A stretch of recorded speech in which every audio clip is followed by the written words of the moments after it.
Hello all, welcome back to another video and welcome to Sammy G's World of Cinema. Today on the channel is gonna be the start of kind of a new side chapter on this channel. I thought, why not have a go at doing my first monthly watches video. Now, there are many people that have inspired me to do it. This, James Movie Bug and Jordan Movie Worm, Roy at Blue Roy Movies, Stuart and Jodie's Movie Realm, and Nige Rock God 2004, Nikki Skin Crawlers recently. There is a load of people that have inspired me to do this, and Ollie Loves Films as well.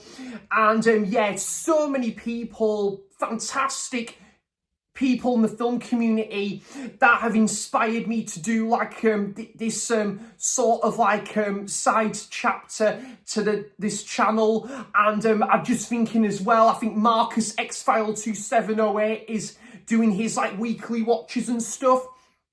So I thought I would give this a go and stuff. And it's a really exciting new side chapter for me because it means I can kind of give a bit of a roundup of all the movies I have watched per month. And both on physical media or either at the cinema. And I've watched a lot of cracking movies in the month of January. So I will say to you guys, if you are sticking around for this video and if that's what you want to do, I will say go and get yourself a drink, guys, or get yourself a cup of tea or a coffee or something, because this is going to be a bit of a long video and stuff. But I have watched 39 movies in the month of January. I will say, guys, there is a lot of these films I am going to be quite brief on because it's going to be a long video as it is, but I thought I would give this a go. And I cannot wait to talk to you guys about what movies I have watched in the month of January. So, kick and start 2025, and are you ready for this? My first movie I watched in 2025 was the second version of The Magnificent Seven from 1960, I believe this one was it 1960? The one with Steve McQueen and Charles Bronson and a great cast as well. And whilst I personally do prefer the Seven Samurai, which this was based on, I still had a very good time with this movie. I watched this on New Year's Day with my mum and dad. We all watched it as a family and we really enjoyed it. I thought the score was superb, I loved the score, the music, and I just thought it was just so well structured. I loved the whole, kind of the build up as well, where all these, the team as being acquainted with each other, and they're becoming their own unit as the Magnificent Seven, to take on this gang of bandits that are kind of causing disruption in this village. And I thought it was really good. I really liked the side story with Charles Bronson. Actually, I thought that was very interesting. I thought there was an interesting sort of a bit of a side story with a bit of a love interest in this film as well. I thought that was interesting stuff. There was a couple of pacing issues, I will admit. I felt the film maybe could have done with a bit more, maybe about 10 minutes trimmed off. But overall, this was a really good movie, guys, and a very good remake of The Seven Samurai. I'm going to give The Magnificent Seven a 7.5 out of 10. Great movie, that one. But a movie I might have actually preferred, and that might be a little bit controversial there, but I absolutely loved this. I was kindly sent the Blu-ray of this by Roy at Blue Roy Movies, and that is the film High Noon. Yeah, this was great. I loved this. You know, we follow like this sheriff, and he's kind of realizing that like someone is kind of this outlaw is now kind of broken out of prison and stuff, and he's kind of wanting to meet the townspeople and come together, you know, like in preparation for when this train comes into town. And I thought it was a fantastic film, guys. I loved the brooding score of this. We saw like a young Lee Van Cleef in there. I thought the main actress did a really good job in this as well. And is it Gary Cooper? He did a fantastic job in the main lead role here. High Noon was absolutely fantastic, guys, and thanks to Roy as well for sending me the Blu-ray of this. I'm gonna give High Noon an 8 out of 10. Excellent Western, guys. If you love your black and white Westerns and what have you, go and check this movie out. It is a fantastic film. Started to delve into the Woodfall BFI box set, and I watched A Taste of Honey. Yeah, I think this was the first film I watched from the Woodfall BFI box set, and this was okay. This was fine for me, guys. I didn't really love this one. I think there was a few other people that really loved this one, and that's absolutely cool right there. But yeah, I thought it was just fine, this one. It was a decent, like, kitchen sink drama, you know. I kind of liked that we're just following, like, this mother and a daughter that kind of moved to this different part of, like, Manchester and stuff. And we kind of focus on, you know, like, the mother and kind of, like, her relationship with this guy, where her daughter is not really on board with this new person that's coming to like their life. And also you're following her as the years progresses, and she builds her own like relationship. I thought it was just a decent, all right drama, this one, guys. I don't think I'd watch this one again, to be honest. I did like some of the you know, like the camera shots and that, of kind of like we look at how Manchester was in like the 60s and that. I thought all of that stuff was interesting here. A Taste of Honey, I'm going to give a 6.5 out of 10. It was okay, this one. And then getting back into Westerns again, we've got 310 to Yuma, the original. And the remake I got kindly sent from Carlos, so I will be checking that one out, hopefully, in the month of February.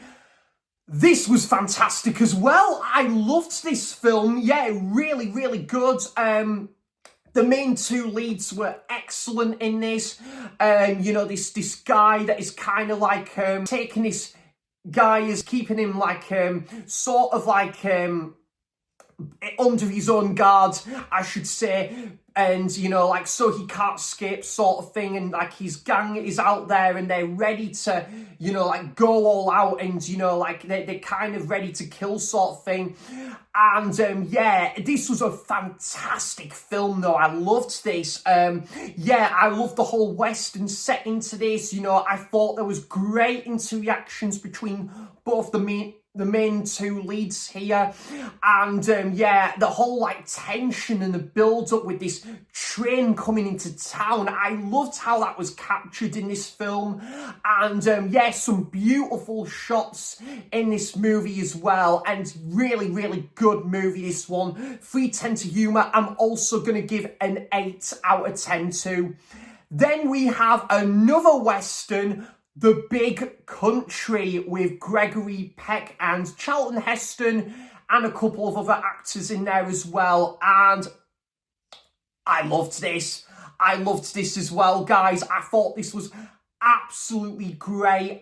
Gregory Peck as this main guy who is kind of has interest in this land, and to kind of like, I think, make interest in this land. These owners or this like gang are not having any of it, and it kind of, the two things just rival off each other really well. But on top of this, Gregory Peck kind of builds a relationship with this girl, and he has general concern if this girl is, you know, like being like mistreated in any way or anything. And yeah, I thought it was a really good movie, guys. My main complaint was we didn't get enough of Charlton Heston. I would have liked to seen a bit more of Charlie in this film, I must admit. All the actors did a great job. The iconic score was superb in this film. Beautiful cinematography in this movie. Fantastic. Western felt more like a sprawling drama at the same time. I think it was just well paced. It was a little bit long in the tooth maybe at times, but I was engaged and hooked the entire time. And yeah, really fantastic film, and a great final act as well. I'm going to give The Big Country another 8 out of 10. Awesome film, that one. I need to get that one in my Blu-ray collection. Then we have another film that was kindly sent by Roy. I think this was the Blu-ray kindly sent by Roy just before Christmas. And another like film to delve into like Billy Wilder's work, and that is Some Like It Hot. Yeah, I thought this was terrific. I really enjoyed this. I love kind of discovering these like Hollywood classics for the first time, and this being no exception. You know, like these two guys that they're part of like this, is it like this musical group, I think? This production group, they disguise as two women in order to like join like this theatre group or this like stage group, and they go on this train, and I think they go to like Florida, I think it is, but also at the same time they kind of like have to disguise themselves, and then they stumble upon the most beautiful Marilyn Monroe in this film as well, and yeah, and that makes for an all great like side story there as well. And I thought this film had some really great witty moments in there, and I loved that we were focusing, you know, like on like each perspectives from Jack Lemmon's character and this other guy, I think it's Tony Curtis's character as well, and they're like how they meet these characters, but yet how they can go for this long, you know, like disguising themselves and as these two women and stuff. And it's a really good movie. And yeah, I did like the whole love story to this film that was going on in there. So yeah, very good film. Some Like It Hot, I'm going to give an 8 out of 10. Very good film, that one. Now we've gone from a very good film to a pants movie. I did not like this movie, and that is a film called Jubilee. This film was pretty awful. I did not enjoy this. I kind of was hoping we were going to have a bit more of a like it was going to be mainly like a music sort of based movie at first. But it just went into a bit of a sort of a crap direction, and yeah, I thought there was a couple of decent performances, I guess. You know, was it Jordan that was in this movie and Toya Wilcox? That was decent stuff right there, but it was just very. The whole narrative of this movie was just very convoluted. It just did not know what it wanted to be at times. And I just thought it was a very unpleasant, you know, like uninteresting sort of movie. And there was just some cringe dialogue in there as well. And yeah, I just felt like it was a mess in its narration, its direction. And, you know, like 1 minute it goes really artsy-fartsy, and then the 1 minute it goes proper serious sort of like tone to this movie. And yeah, the things just didn't go hand in hand, and it was a bit of a mess. And it was a shame because I was really looking forward to this movie. Adam Ant was good in it though, I will say that. And yeah, just some crap dialogue. The film was just a bit crap in my opinion. I just Didn't like this one. Jubilee, I'm going to give a 3.5 out of 10, and I most certainly will not be watching this again.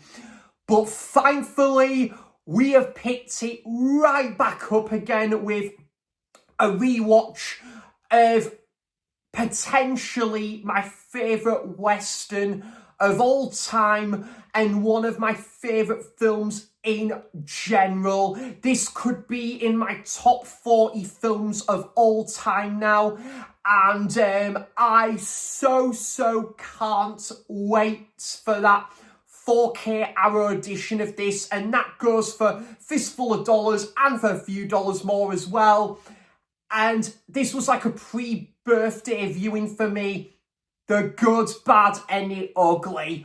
Wow, this is a fantastic film, innit, guys? I've watched this a handful of times now, and the movie just gets better and better on repeated viewings. You just don't get classics like this anymore. You get very good movies every now and again, like in modern cinema, absolutely. But this is just a whole new level here, and it is just sublime. I can't bring anything new to what's already been said about this film. The whole thing with, obviously Blondie and Angel Eyes and Tuca and rivaling off each other. Amazing final showdown, which is one of the greatest cinematic moments. Like at the graveyard sequence, and the music from Ennio Morricone is just sublime. The cinematography is superb, and the film absolutely doesn't overstay its welcome with its runtime. The runtime is just perfect for this. It could even go on longer, because I'm absolutely just in love with this movie every single time. The good, bad, and the ugly, guys. I think it's like this and the original Planet of the Apes now could be in my top 40 films of all time as like new additions into my list of favourite films of all time. I'm going to give The Good, Bad, and the Ugly a 10 out of 10. I fucking love this movie, and I have had the absolute pleasure of seeing it at Tyneside Cinema on 2 wonderful occasions, and I cannot wait to see what Arrow have done with that 4K restoration, because woof, this is incredible stuff. It was my birthday and I went to the cinema. I went to the Edinburgh Cameo Picture House to go and see the latest version of Nosferatu from Robert Eggers. This was great as well, guys. I absolutely adore this film. Great cinematic experience. I saw this in 35mm, and I just think what Robert Eggers did with this film was just tremendous. Really good. Yeah, there was a little bit of a slow burn at times. There was a couple of pacing issues, I will admit. I felt in regards to like a Hollywood rendition from Robert Eggers, and I thought he did a solid job. I personally do prefer the 1922 silent black and white classic. However, I thought as remakes go, this was a very good effort from Robert Eggers, and I thought visually it was amazing, like the blend again right here with black and white and, colour, but yeah, it really captures the mood and the presence so well. The presence of Nosferatu played brilliantly by Bill Skarsgård, and Nicholas Hoult, I think, gave one of his best performances here as like one of the main characters. Loved Willem Dafoe as like the professor here, and I did really like the look of Nosferatu in this film. Absolutely great remake of Nosferatu, guys. Absolutely great, and I definitely will be picking up the 4K of this one. And also I just loved the way this town looked as well, and it really fit in with the vibrancy. Yeah, Nosferatu 2024, I'm gonna give an 8 out of 10. I had a very good time with this one, seeing it on my birthday. Then next up we have a rewatch of my favourite Wes Anderson film. This was my birthday evening viewing of this, the Grand Budapest Hotel. What a fantastic film this is, guys. I absolutely adore this with all my heart, and 2014 might have been one of the best years ever in film with this. Whiplash, Boyhood, and you had the likes of Guardians of the Galaxy and Captain America the Winter Soldier. You had so many great movies that came out this year, Birdman as well. And Grand Budapest Hotel might have just been my favourite film that came out that year. I just think the music is absolutely gorgeous to this. Where is the final release to this? I'd love to get this on vinyl. I just love Ray Fiennes as Gustav, the hotel, concierge. His friendship with Zero, I think, is absolutely ace in this film.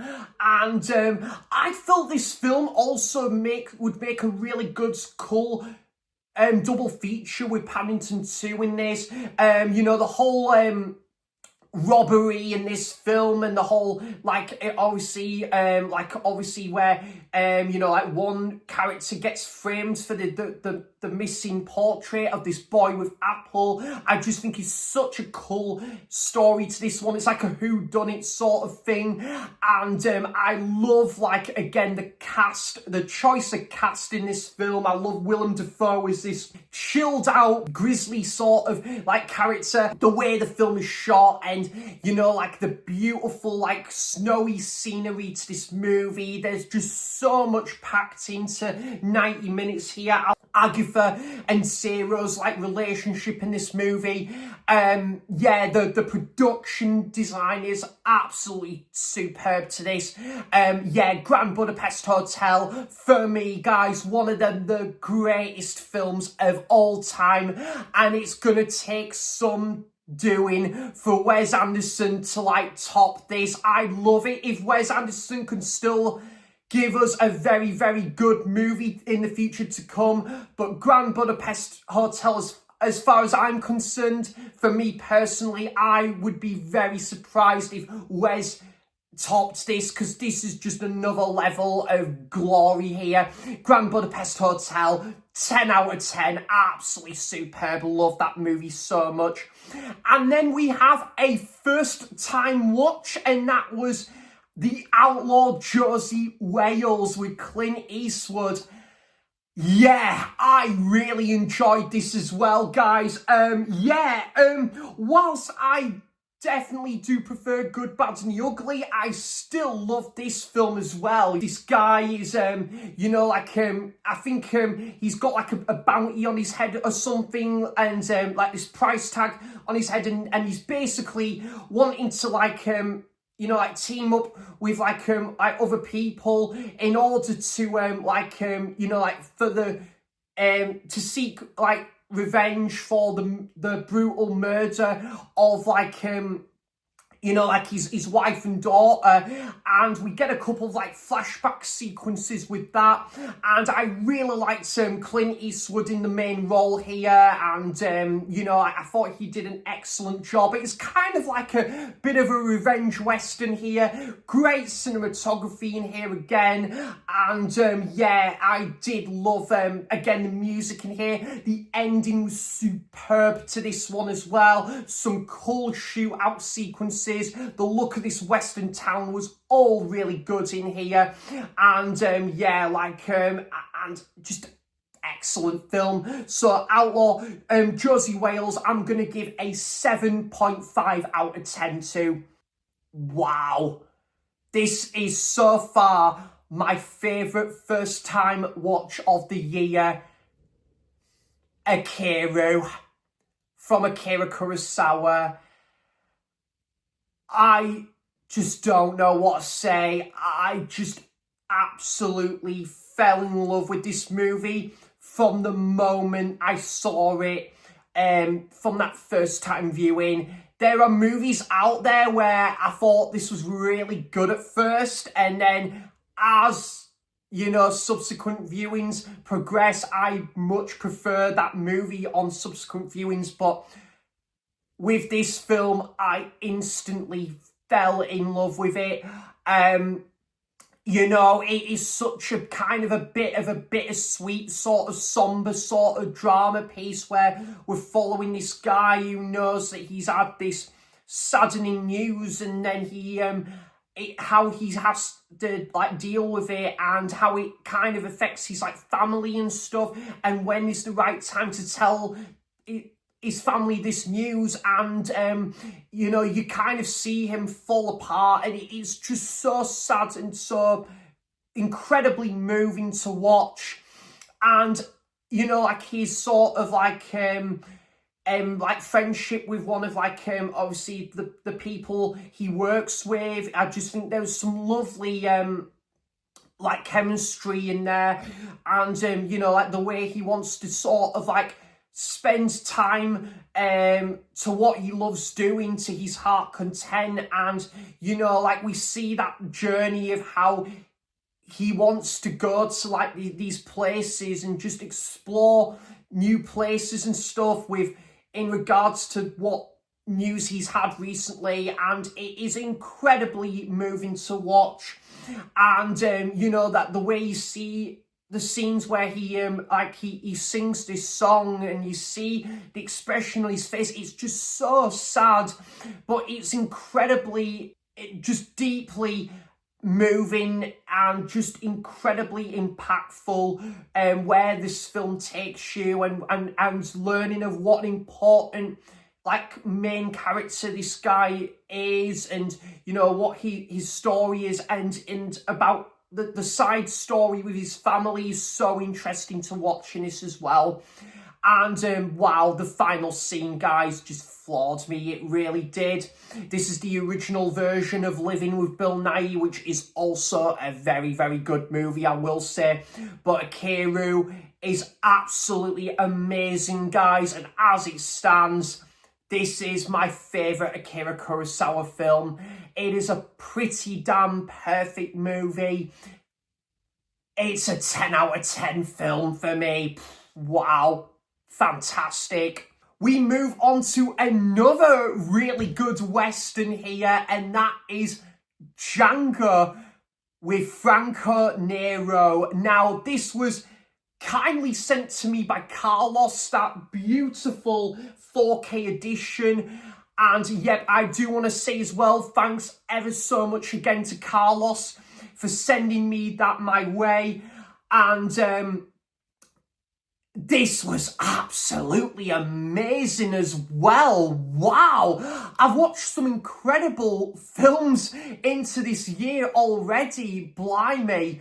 And yeah, I just thought again, the score was superb to this one. Franco Nero in the lead role here, I thought was absolutely amazing. I loved kind of like his sort of like rivalry with like this gang of bandits as well, and kind of like learning about the secret of like you know, like of like this town, and like obviously where this gang is based. I thought all of that stuff was really interesting. There was some quite horrific scenes in here. It was very brutal at times. I can see why maybe this film was banned for a long time as well. And yeah, Franco Nero plays an absolute badass protagonist in here. You know, like 1 minute obviously he's got like this sort of like machine gun, and then he's got this cannon, I think it is, at one point. And yeah, he just goes all out and there's no stopping him.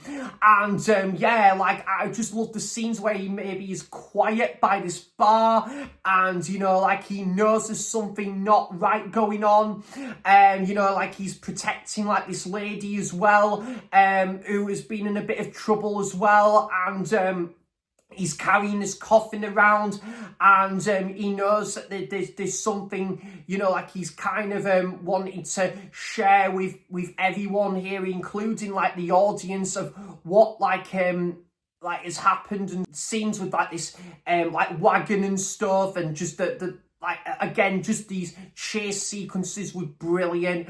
Absolutely incredible film. Thanks, Carlos, for sending this my way. Django, absolutely superb movie. I'm going to give it an 8.5 out of 10. Then we move on to one of the greatest films ever made. Do movies nowadays get better than this? For me personally, guys, they really don't. Even though there's still some great movies that come out today, this is just another level for me. The Godfather. Yeah, what more can I say? It's just The Godfather. It is a stone cold classic for a reason. Oh, I did go to Tyneside Cinema to see this as well with my friend Cy Robson. And yeah, I just absolutely love this movie. Just so iconic, you know, like with obviously just such an iconic role from Marlon Brando as Vito Corleone, and you know, like we kind of learn about how he's gonna like leave this. He's going to hand the bat over to like Michael Corleone, played brilliantly by Al Pacino, who was kind of like at the peak of his powers in the early 70s. And he starred in some incredible movies around this time. And, you know, like it's a film of two halves between like Marlon Brando and Al Pacino. And there's just some amazing cinematography in Sicily, Italy, but also New York as well. I think in regards to like the film's runtime, again, like The Good, Bad and the Ugly, it doesn't outstay its welcome. I think there's just so much going on here, and it's so engaging to watch, you know. There is some brutal scenes in there as well, especially the one restaurant scene as well with Michael, you know, and he's slowly kind of like getting his revenge for something that happened earlier on in the movie. And there's just some incredible moments in here as well, and would be led on brilliantly to one of the greatest movies of all time as well, but possibly, for me personally, the greatest sequel of all time, which would be The Godfather Part 2. Although The Empire Strikes Back is very much in the conversation for that as well. But yeah, The Godfather is going to be another 10 out of 10. Absolutely wonderful movie. And seeing this at Tyneside Cinema is an offer I couldn't refuse indeed. Then back into Western mode, I watched for the first time The Quick and the Dead from Sam Raimi, and I believe this is Sam Raimi's only Western as well, which is still incredible that he had a take on the Western genre. And yeah, I loved this as well. I really enjoyed this. Again, the Blu-ray was kindly sent to me by Carlos at Eastwood for Life fan. And yeah, I thought all the characters were so interesting in here. You know, learning a bit of the backstory with Sharon Stone's character, the rivalry between Leonardo DiCaprio and Gene Hackman. I loved that in the movie as well. That played a brilliant part in the film. Gene Hackman is just plays such a horrible character in this film, but yet he does it all too well in this film.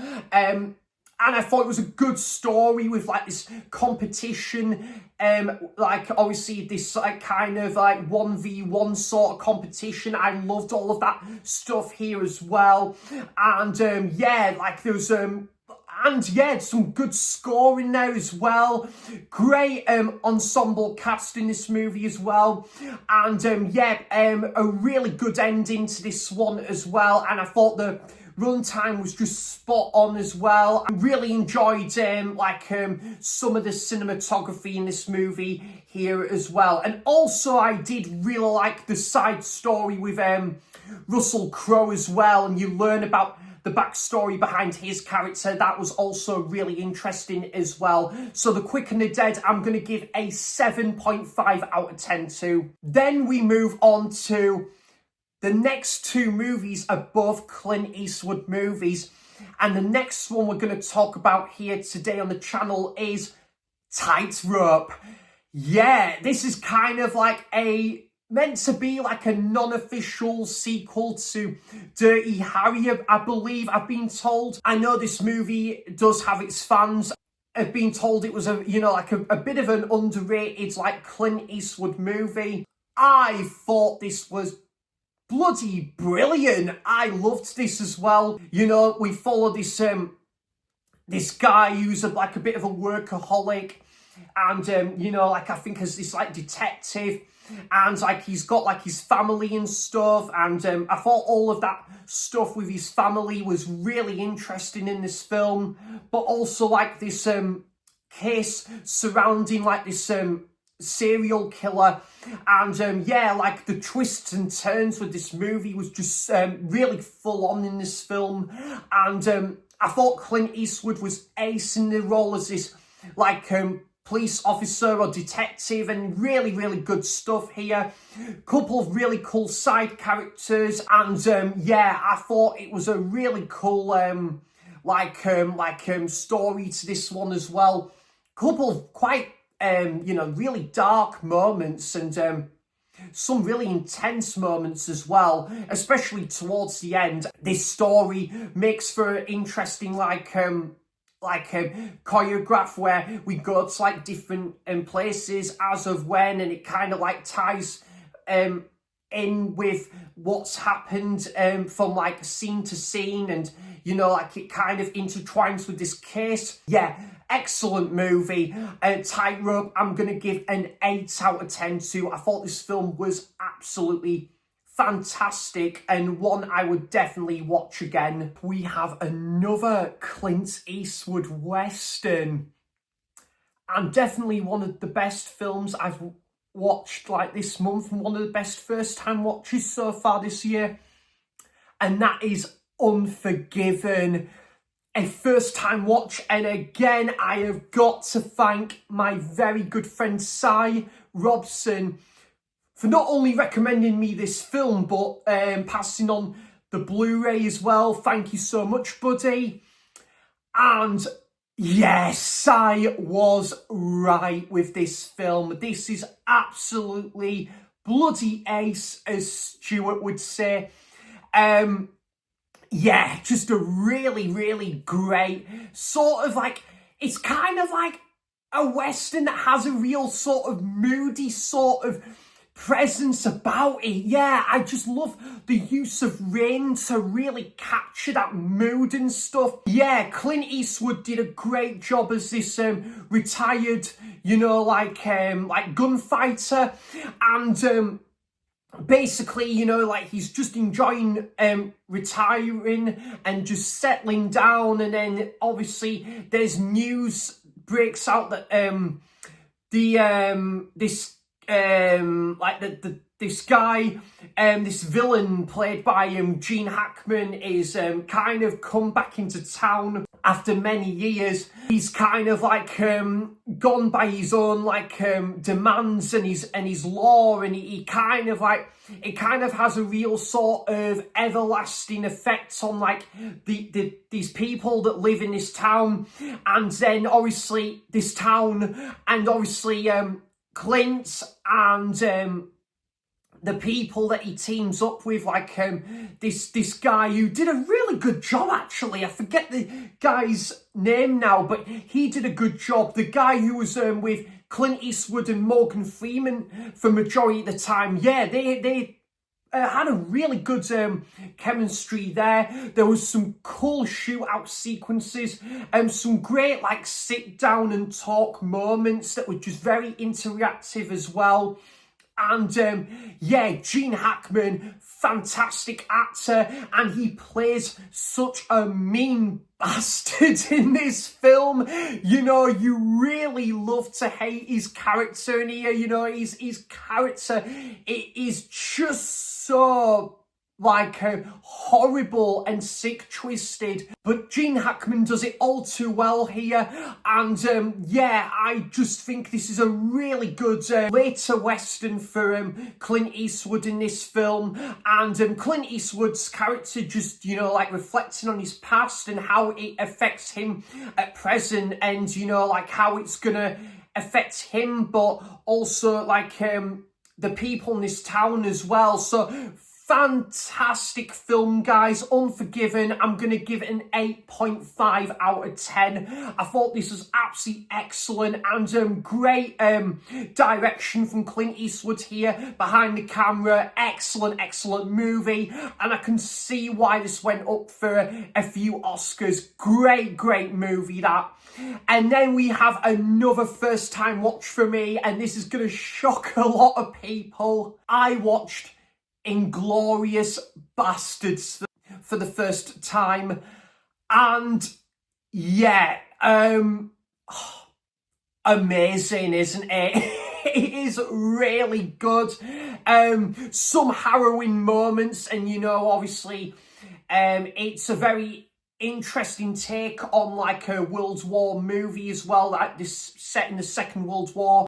Incredible film, you know, from the filmmaking and the sound design and the acting. You know, Christopher Waltz gives one of his best performances in here. I loved the side story with Brad Pitt as well, and you know, like him trying to rescue, I think like this girl in the movie as well. You know, all of that stuff was fantastic. And I think she runs like her own cinema as well. I thought all of that stuff was brilliant. The whole scene in the woods with Eli Roth's character, I just thought that was another incredible moment in this film. The opening 10 minutes of this film is so immense. Kind of heart-pounding stuff like that happens at the start of the film. And yeah, just an incredible film. The final act is just insane with what goes on as well.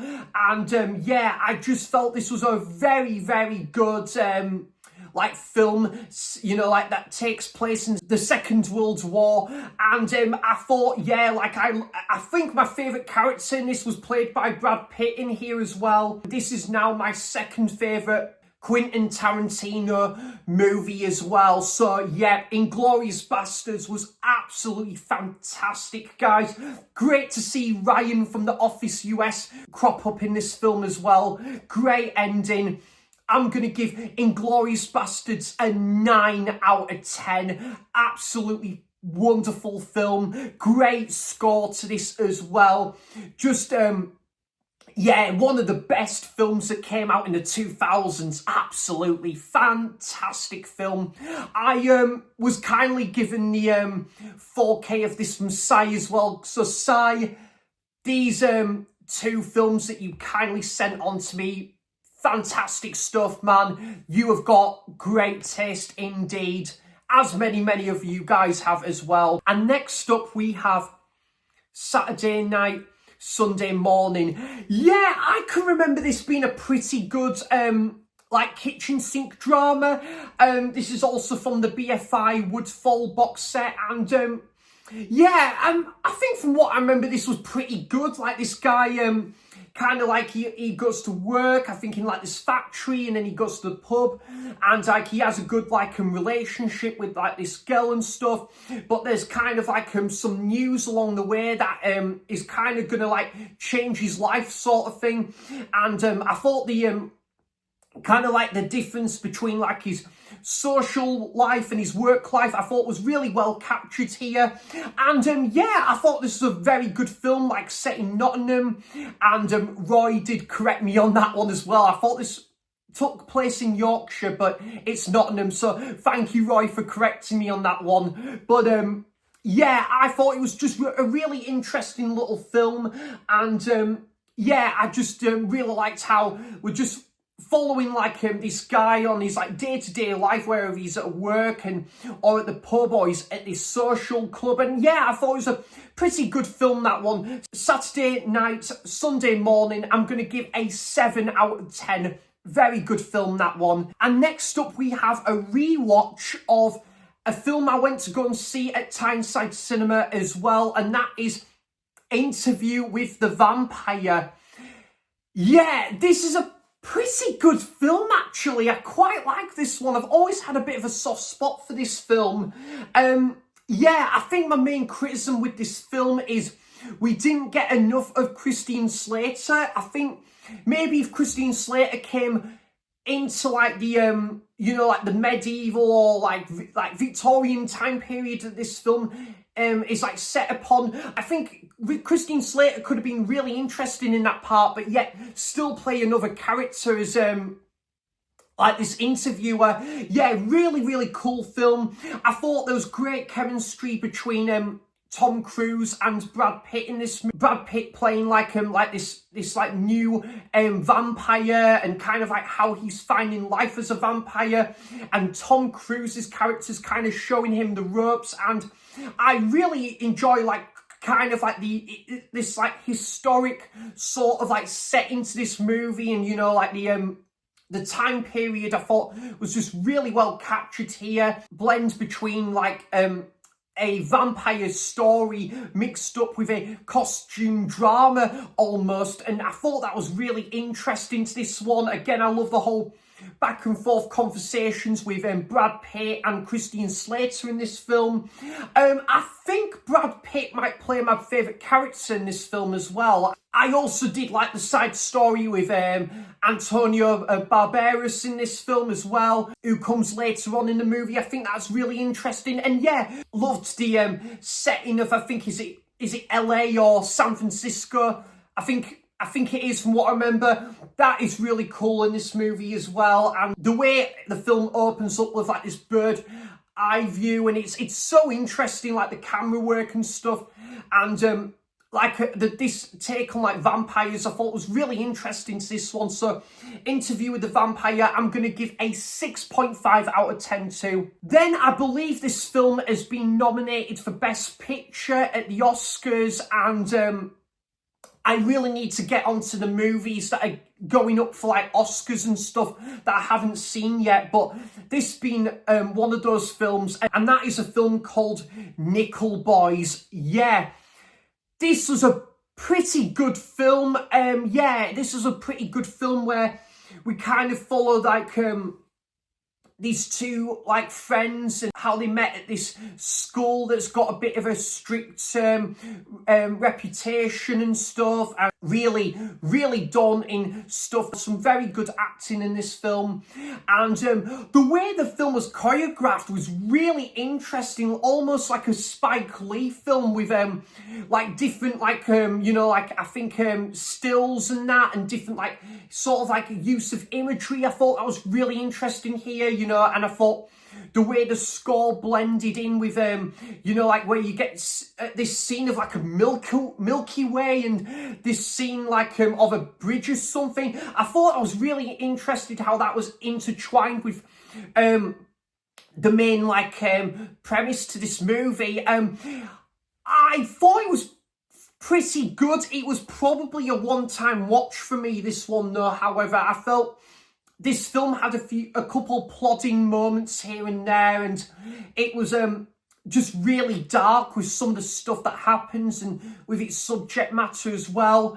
There was a couple scenes there that was just really not nice to watch what two of these characters go through. I thought it was really interesting though how we follow from one person's like perspective, and then it'll move on to another person's perspective, you know, like following from the perspective of this like character and stuff. So kind of similar to how I think it's done in like Peep Show and stuff. So similar line to how it's done in that. But yeah, really interesting film. Probably a one-time watch for me though. It's a very important film, but it's a very moving film, and it is a pretty good film. Nickel Boys, I'm going to give a 7 out of 10 to. Very good film, that, but just a one-time watch for me. And then I went to Cineworld Newcastle that very evening to go and watch. I love this film so much, and I'm so pleased I got to see this at Cineworld in Newcastle, and that is Seven from David Fincher. This is absolutely incredible. This was like my first rewatch of this film in a few years, and it still holds up today. It certainly hasn't dated one bit, and similar to Tightrope, where it's like a serial killer case, and you know, like we're following, you know, like kind of like it goes from step to step of when these serial killings happen, and you know, it's linked with the 7 deadly sins, and the build up and the lead up to that reveal is just really, really daunting stuff. It's so dark, and I just feel the moodiness and, you know, like the atmosphere in this part of New York is just well captured here. Morgan Freeman and Brad Pitt, their chemistry is just great in this one. 1 minute they're not really getting on with each other, but as the film progresses, they kind of built a pretty good like friendship, and also a great like detective duo along the way, and the way the film is choreographed is just incredible. Dark moments like the bed sequence and the chase sequence where the serial killer is in the apartment, and he's not far away from like his room, and then obviously Brad Pitt is onto the case, and there's that great chase sequence, and then obviously we've got the iconic twist at the end with what's in the box. This is just an absolutely incredible movie. My favourite David Fincher film. David Fincher's masterpiece, in my opinion. Yeah, and it was a great experience watching this at Cineworld as well. How the suspense and of the film and the whole twists and turns this film goes through, it is so engaging to watch. Played off brilliantly by all the characters in here.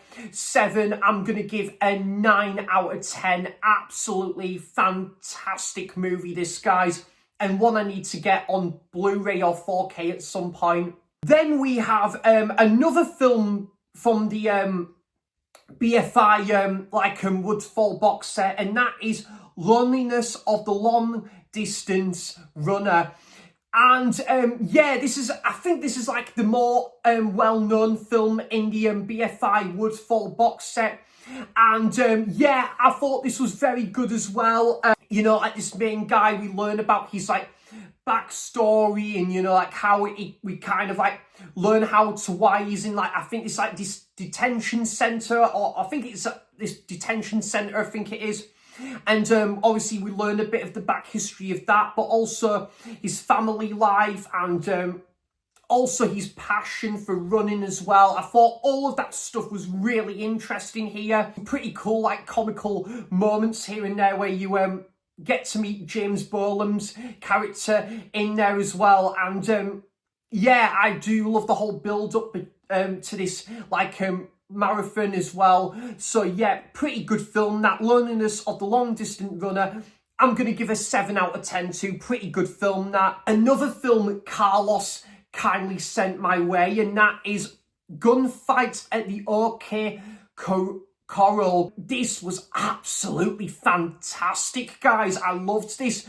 Probably just as much as Tombstone, to be honest. And Burt Lancaster and Kirk Douglas, you know, they have a really good like chemistry. Wyatt, who's played by Burt Lancaster, and Doc Holliday, that's played by Kirk Douglas, and yeah, they kind of like team up together, and you know, like to stop like the Clantons like lawlessness, and these ruthless outlaws that seek revenge, and they murder one of Erikson brothers. You know, it's another really good like understanding of behind like these like true events that this film is based off. And yeah, it is a fantastic film. I love the cinematography in here.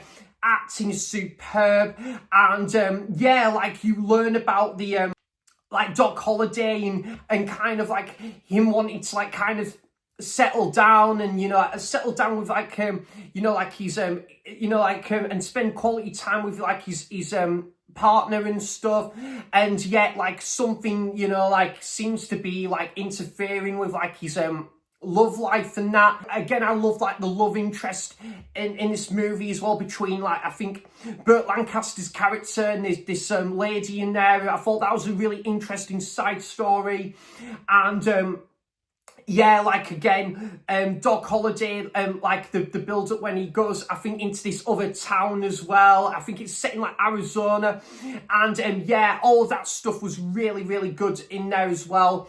And it was just a fantastic film to watch, just so engaging. And yeah, like I think this would make a great double feature with Tombstone in like in the future. So yeah, Gunfight, the OK Corral, I'm going to give an 8 out of 10 to. Great music to this one as well. Sadly lost David Lynch, and in his honour, I wanted to watch a few of David Lynch's movies. There are a few of his other movies I'm hoping to go and see at Tyneside Cinema, like this month, in the month of February and into March as well, because Tyneside Cinema are doing a David Lynch season, and rightly so, in his honour of one of my favourite ever directors. And to pay tribute, I had a rewatch of Blue Velvet. This is my favourite David Lynch film. This is a film that I reviewed on the channel as well. And yeah, I'll put a link to my review of that in the description box down below as well. But Blue Velvet, I've watched this multiple times. It is absolutely incredible. Yeah, like there's just something about it each time that I pick up on. Like each viewing, I always find something new about this movie and refreshing as well. And yeah, just a wonderful, wonderful film, from like the cinematography and, you know, like the chemistry between Kyle MacLachlan and Laura Dern, the whole detective case, this like suspense in this movie is just really well captured here.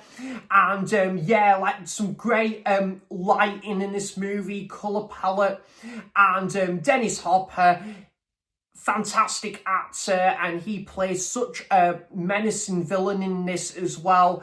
And the score from Angelo Badalamenti is amazing in this film as well, and great soundtrack as well. Blue Velvet is a pretty flawless movie to me, and I might even be half tempted to go and see this a second time around at Tyneside Cinema, because they're showing it in like 35mm. So yeah, Blue Velvet, 10 out of 10.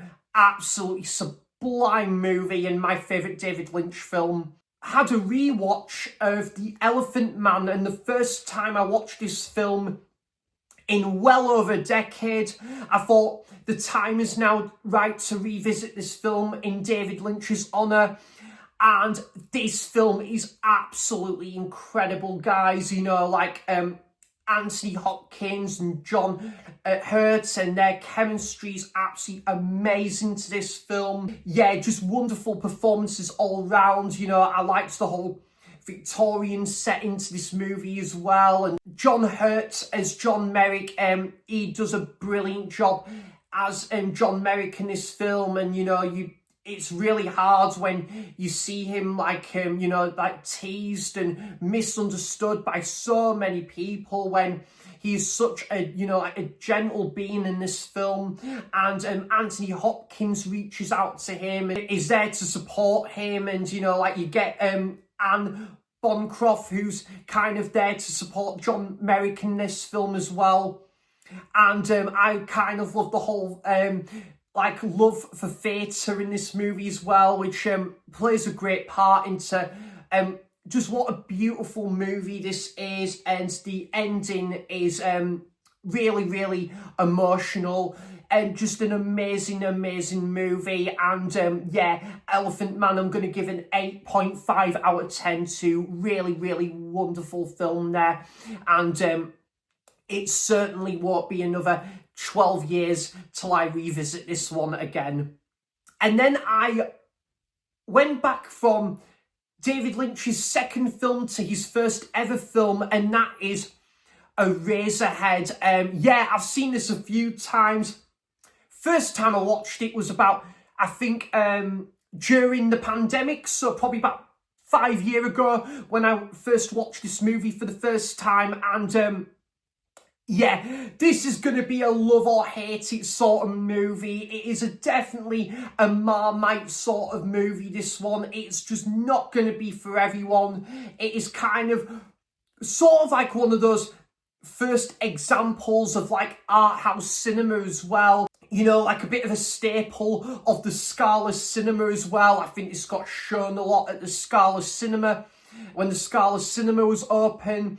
And yeah, Eraserhead, for me, I absolutely love this film. It's weird, it's out there, it is so trippy, zany, but I love it for all of those reasons. And yeah, like kind of we just follow like this factory worker, and then he goes home, he discovers that him and his partner have a baby, and how and kind of like him being a dad for the first time, and it kind of goes like through so many different phases and interesting like dream sequences to this film as well, which would definitely come in and out of the future films from David Lynch from here as well. And yeah, this would definitely be a great thing of what David Lynch was really, really fantastic at, with like the camera work and the dream sequences and the way they're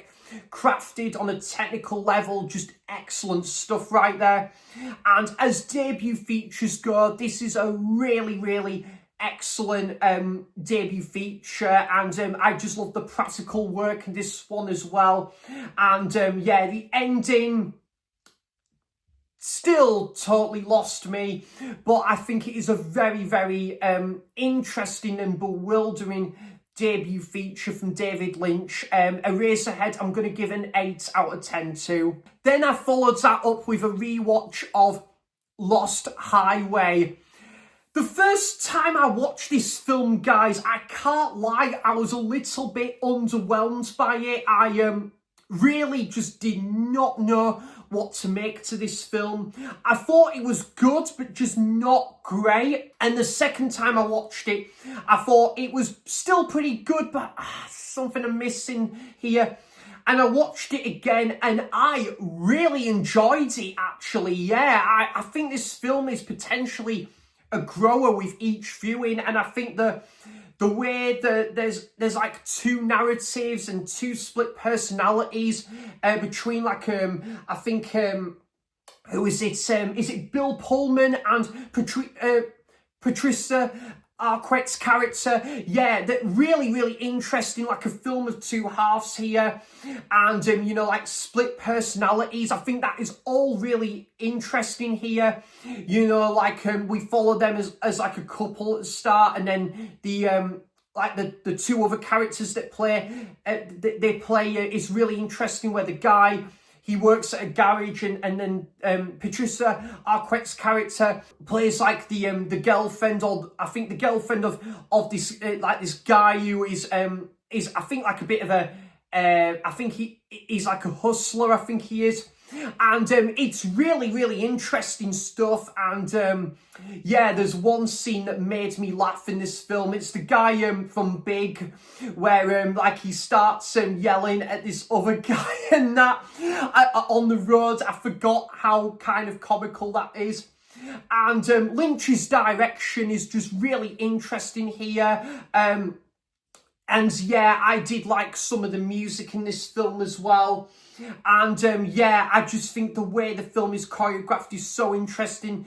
And again, at the start with like the first half of the film where you follow Bill Pullman and Patricia Arquette's character as I think Bill Pullman plays as this jazz musician and stuff, and Patricia Arquette is his girlfriend, and yeah, I love we follow like their family life and stuff, and like how they're kind of needing like CTV cameras and stuff, like they think there's something funny going on. And yeah, it's a really, really interesting film, but the ending I still am unsure of. I really am not a fan of the ending to this film. For me personally, I just think it's mega rushed and pretty convoluted. But everything apart from that, for the most part, I really, really enjoy. Lost Highway, very good film, and I really enjoyed it on this third viewing. I'm going to give Lost Highway a 7.5 out of 10 too. Next up, we have a rewatch of one of my favourite westerns as well, and that is Once Upon a Time in the West from Sergio Leone. This is an incredible western yet again here. Definitely been having such a great time with westerns this month. And like The Magnificent Seven, I would say Charles Bronson is my favourite character in here. You know, like he's sort of like his brooding presence where he comes in and out of the movie with like this harmonica, learn a bit about his back history and stuff as the film goes on, and I found all of that stuff really interesting. Henry Fonda plays a great villain to this one as well, and the score from Ennio Morricone is just sublime yet again here. And, you know, like I also love the understanding of Claudia Cardinale's character, where she comes into the story and you learn about her backstory and stuff, and how she wants to like settle down in like her hometown yet again, and you know, like kind of like take great heritage like and great pride with that. And all of that stuff was really interesting. I really like Jason Robards' character now as well. Definitely one of my favourite characters in the film. And the cinematography and the set designs are all excellent in this film. And yeah, like it's just another great example of how amazing westerns can be. And this just being one of them yet again here. And absolutely superb, iconic showdown at the end of the movie as well. And Claudine Cardinale, you know, like so beautiful in this movie as well. Really, really fantastic western. And yeah, Once Upon a Time in the West, I'm going to give a 9 out of 10 to. Then we've gone from a sublime western to an all-right western, and that is the Grand Duel with Lee Van Cleef. Yeah, I was a little bit disappointed with this one. I think just because I've watched some amazing westerns like the past few months, and well, this month as well, should I say. And yeah, I was kind of hoping we were going to get another home run here. And yeah, the Grand Duel, yeah, I thought this was just a little bit middle of the road for me. I didn't really care for this one all too much. I did think Lee Van Cleef was the best part of the movie, and I thought the whole stuff going on with this, this outlaw, and he was trying to see a different side to him, was really interesting stuff. And there's like this wedding in the film. I thought that was all really interesting stuff here. But I just felt this film had a little bit of pacing issues. It was a little bit boring at times, which is sad to say because I really wanted to enjoy this film. But it is a 90-minute western that I'm happy to give another viewing to. It's just far, far from one of my favourite westerns. But Lee Van Cleef is very good in the lead role here. I'm going to give the Grand Duel a 6 out of 10. It was okay for me, this one. And then, oh my God. Wow. Talk about disappointment indeed. Gothic from Ken Russell. Oh, Oh, this film was fucking awful. Oh dear Lord. I'm in a WhatsApp group with a few YouTubers, and I said to the guys that I just did not enjoy this movie. Yeah, I thought it was fucking terrible. Oh dear, don't get me wrong, I was hoping to at least enjoy this movie and be completely on board with this film, but my god, yeah, as soon as the film started, it was a car crash from the get-go. Again, it was meant to be like an interesting take on Mary Shelley's discovery of or should I say Mary Shelley's Frankenstein, but the film just didn't know what it wanted to be. It was trying to mesh too many, juggle too many things in one basket, and it was just a mess. Following from these set of characters to these set of characters, following from this stream to this scenario, this episode, and it was just a convoluted mess. I didn't think all the acting in there was brilliant as well, which is sad to say because there was a couple of really good actors in there. And it was so bland, so dull. I just didn't get this movie. And it's so sad because I love what I've seen from Ken Russell up to this point. And the next movie I'm going to check out from Ken Russell has got to be The Devils, because surely it's going to be nowhere as messed up and convoluted as this film. I definitely need to watch The Devils after watching this film, because surely that is going to massively pick it right back up again after watching this from Ken Russell. Certainly won't be watching this again. Gothic, 2.5 out of 10. This movie was garbage, in my personal opinion. But guys, to anyone that did like this movie, I'm really glad you enjoyed it. It just wasn't for me, unfortunately. Sad to say.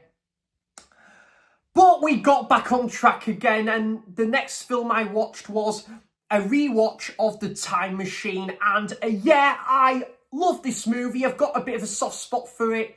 I know Stuart is a massive fan of this film. And yeah, this is just such an innocent, self-aware sort of sci-fi classic. Again, as Stuart would say, sci-fi classic for a reason. And yeah, I can see why Stuart and many other people love this film. I certainly love this film as well. Following this inventor with his new invention, H.G. Wells, and we follow kind of his invention, and all of his associates just think he's this is totally bewildering, and they don't know where he's going with this new idea brought to the table in this film. But yet there's one guy that's kind of on his side, and that was really interesting in this. But when he goes through this completely different path and dimension and this planet, so fascinating to watch, and learning about this tribe. I think the Morlocks in this film was superb. I felt that the planet and the set design did remind me a little bit of Planet of the Apes, the original. I got a couple of vibes from this film when he got to that planet and stuff. But really great production, great practical work as well.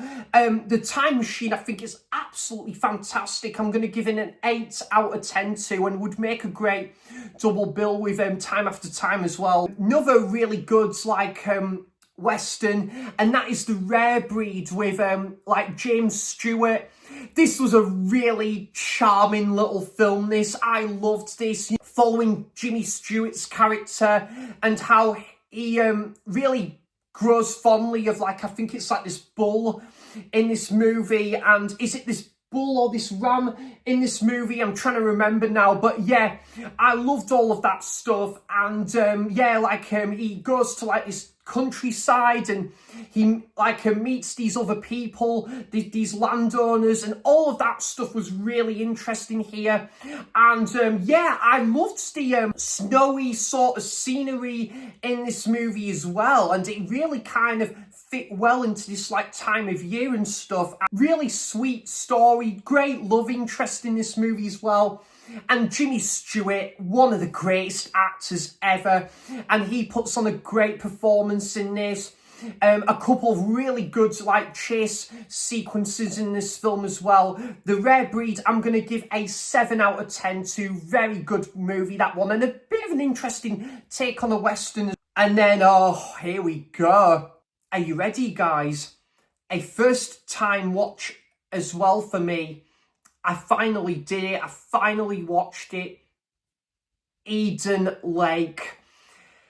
Yeah, this is tough, innit? This is a rough watch, isn't it? But a very good British nitty-gritty, intense thriller almost. And yeah, you know, like they go like on this nice holiday, and then it becomes a whole new kettle of fish when this gang appear, and you know, like they are really horrible bastards in this movie, especially the lead character played by Jack O'Connell. Like, wow, you really don't want to mess with this absolute horrible, mean-spirited fucker in this movie. You know, he's really, really mean-spirited indeed.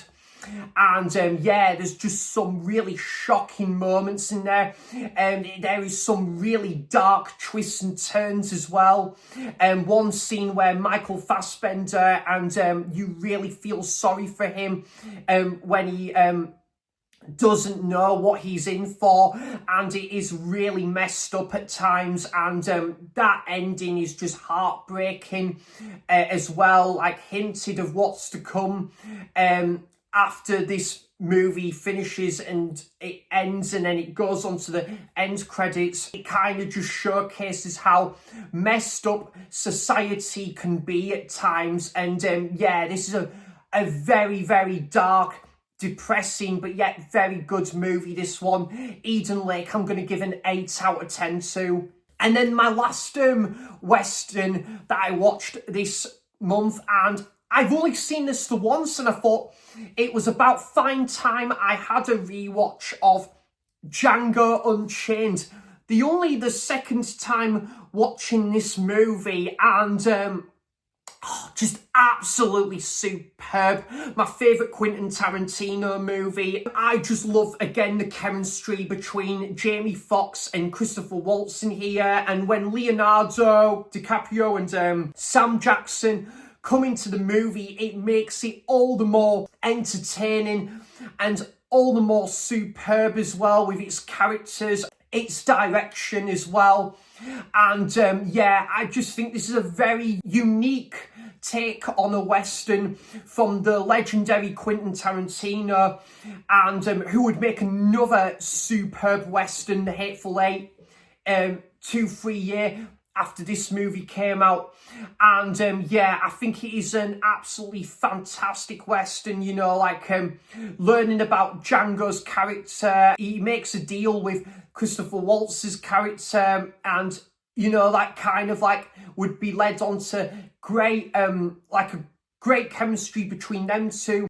And he wants like people to justice, and he wants freedom and stuff, and all of that stuff is really well captured here. Amazing final act as well. Amazing shootout sequence towards the end that goes all out with its violence and stuff, and it is just what Tarantino does best as well. Yeah, great choreography to this one.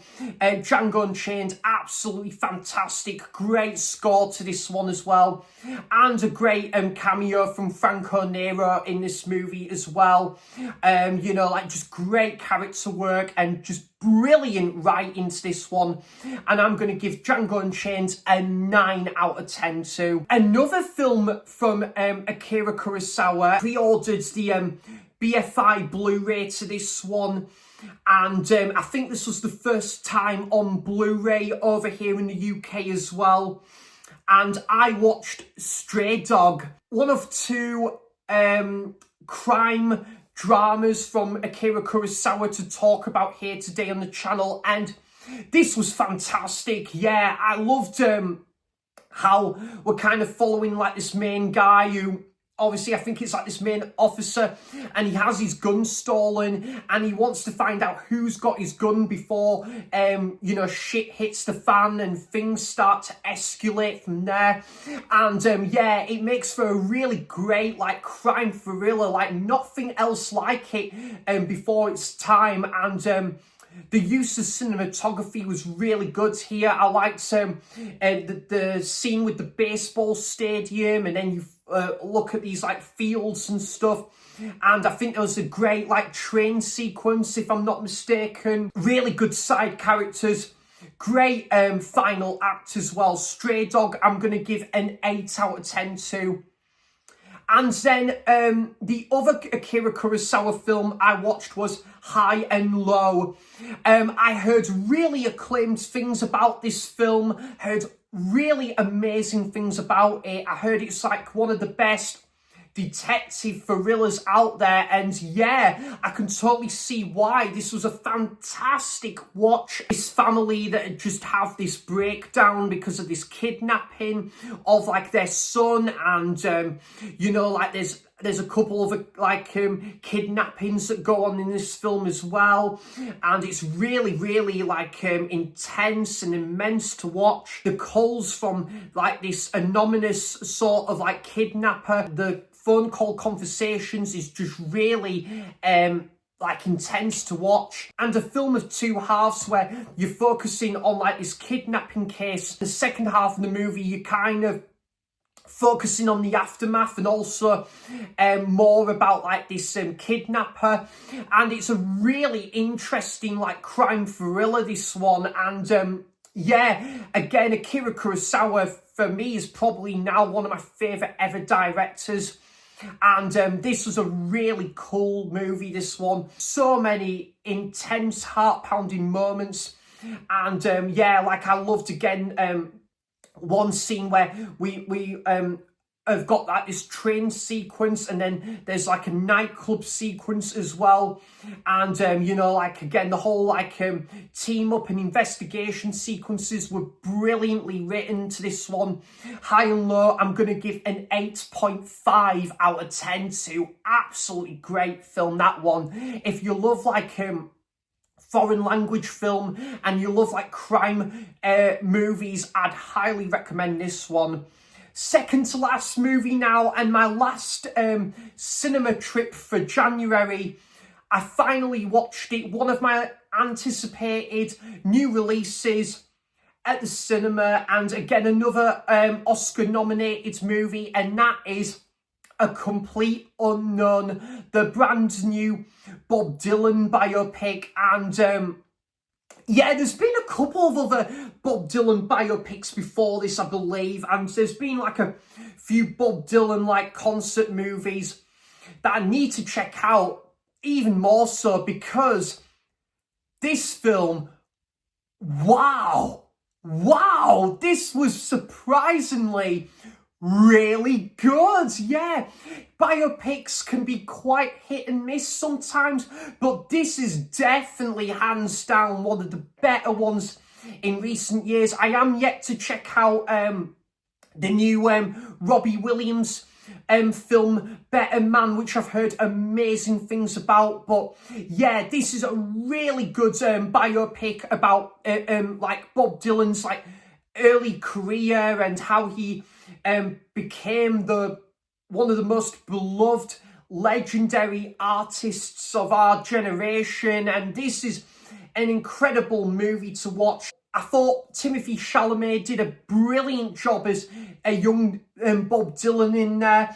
And yeah, Edward Norton was great in this movie as well. Thing with Bob Dylan coming into New York, and part of that folk scene was brilliant, and like his chemistry with Joan Baez in the movie was brilliant in this one. The actress who plays Joan Baez did a brilliant job as well, and she was very nice on the eye as well. Woof, pretty, very attractive indeed. And yeah, the other main actress as well, she did a brilliant job in this movie as well. Cinematography, lighting to this movie as well. I love the whole scenes at the Newport Festival, and yeah, just so many really great moments that kind of like recaptures of like Bob Dylan's time in the studio and on stage as well.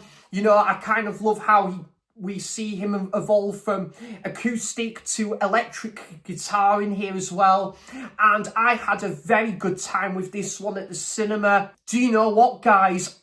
I was originally going to give it a 7.5, but sod it, why not? I'm gonna give this one an 8 out of 10 too. Since I watched the movie and I've sat on it a little bit longer, I really enjoyed this movie, and I cannot wait to add this to my Blu-ray collection. I thought James Mangold did a brilliant job with this biopic of Bob Dylan's early career, and I'm hoping we're gonna get maybe a follow-up with the 70s part of Bob Dylan's career. Oh yes, please, that'd be brilliant. So yeah, A Complete Unknown, an 8 out of 10 for that one.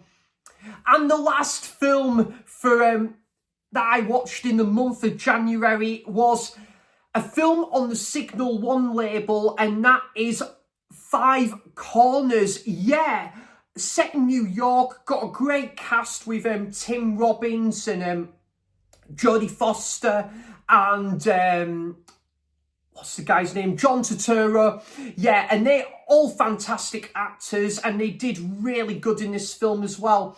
And this was a pretty good, yeah, like a pretty good story. This one, you know, like Tim Robbins, who like kind of like is reacquainted with this guy who's just been released from prison, and yet he's kind of like got his own social life going on, and yet he kind of wants to do the right thing sort of thing. And Jodie Foster, who's got like her relationship with this guy, but then the guy by John Turturro, she is reacquainted with as well.